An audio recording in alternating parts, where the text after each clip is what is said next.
Okay, part two. I'll try to make it quick. As I was saying, last November I had that outbreak, and that's when my hair started falling out. And my head hurt so bad, probably for 2 months. I couldn't even stand to brush it or touch it. It was as if it was just burnt. I mean, it just hurt so bad. Well, a couple months later is when I had my checkup again for my dermatologist, and I told him about it. And he said, of course, why didn't you come in? Because it was your lupus. And I said, I didn't know. I didn't know what was wrong. So the next time that I do have one, of course, he needs to do at least 2 biopsies. So, I have had small outbreaks. I have had times with my head being sore. Just a few weeks ago, my hair started falling out again, but I don't think that there's enough there for him to be able to do a good biopsy, so I'm waiting on it. Um, the the when I in the beginning when I said I had tons of energy and I could fall asleep but not stay asleep, even though I always felt bad with the aches and feeling sick when I was younger and stuff. Well, all that's changed now. Now, in the last 2.5 years, I can sleep. I can sleep a lot. The exhaustion is, I don't know.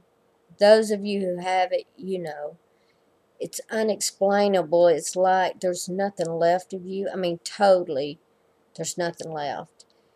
And I can sleep, and it's not where you take a nap and then you wake up and you feel better. I sleep, I wake up, and I feel worse. I need more sleep. And my hands and it's in my joints. It's the fingers and the wrist, my elbow, the back of my knee, the top of my leg, my hip.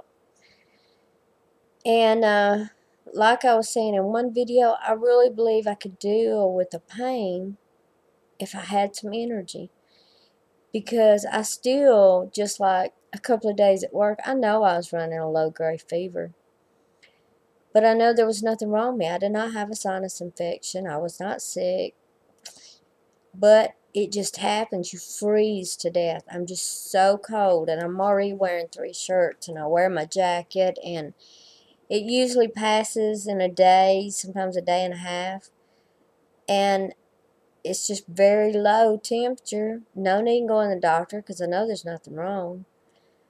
But if I could have some energy to go with the bad feeling, I could get a lot more done and feel a lot less bad about it. But anyway, one of the biggest concerns, of course, I had as being a newlywed was finding out all this stuff within a year. And like I told my husband, you didn't sign up for this.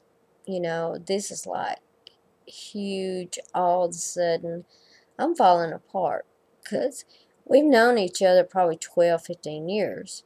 We dated for like 4 years before we got married. But he's always known that I was high strung, lots of energy, never sit down. And it seemed like right after we got married, it was nothing left of me. I mean, if I get to cook supper twice a week, I think I've done really good now. And besides, oh, yeah, to remind you, I found some great fast crock pot recipes online. They're awesome. Takes 15 minutes to prepare, and you get to eat 2 nights on it. But anyway, that's another story. But I would also like to always end the videos with some kind of quote. It will not be mine. It will be hopefully a funny one or something that has touched me that day that I have probably gotten off Facebook with some of my family and friends. But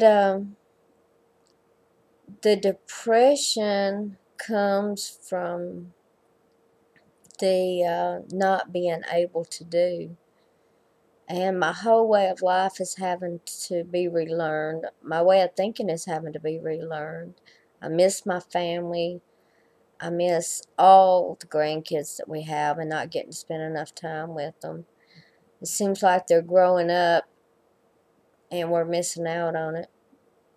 You know, just like when got married and we were talking, this is the best time of our life. And it really is. I mean, we've already went through our younger days of raising our kids and the school and the college and everything, and now our kids are married and settled and are with wonderful people, and we get to watch them and we get to celebrate our life now.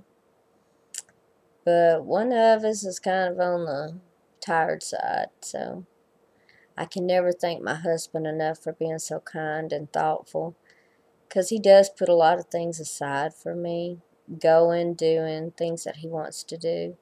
And I really don't want him to miss out. I really want him to still ride his motorcycle and go and do things. And, I know that it doesn't mean he loves me any less, and he has no reason to feel guilty for it. As a matter of fact, I feel better when he does go, because then I don't feel like that my disease is stopping his life. But anyway, I I just wanted to do a quick update. I think I have caught most of it, my 50 years in 20 minutes. Sorry about that. One of my favorite quotes that I had on Facebook today was that friendship isn't about whom you've had known the longest. It's about who came and never left your side. And I do have that one great friend. And I got to see her last Sunday. She came over for about 4 hours. And she and I were talking, and it is just like they said. We may not get to see each other for 3 or 4 months. We talk more often than that. But as soon as we do, we pick up right where we left off. And it's great.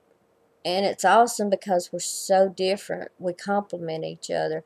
I was always so fast going and on the move, and she was more relaxed and laid back, and so she helped me at them times to learn to relax more, and I would give her a little bit more push if she needed it. So, but we're still great for each other, and I hope that we always get to be that way.